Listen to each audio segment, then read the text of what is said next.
ako napasalamat. Shopee na naman ang ating nyo. Ayan, open natin itong aking na-check out na Volcanic Mud Body Wash.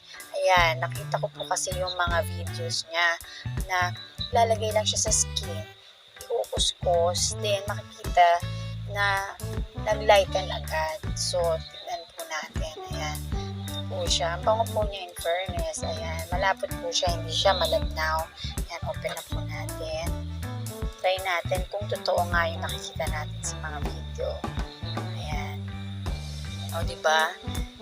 Parang namutla agad ang aking balat. Char. Ayan. Kitang-kita agad ang difference, mga kante. Ayan. Try natin. Gagamitin daw po siya pag maligo. So, ayan. Tingnan natin. Ayaw niya maalis. Ayan. So, maganda siya in fairness. Sana magtuloy-tuloy ang effect niya sa pagtuloy-tuloy na paggamit. So, update ko po kayo kung talaga siyang effective. So far, natuwa naman po ako. Salamat po.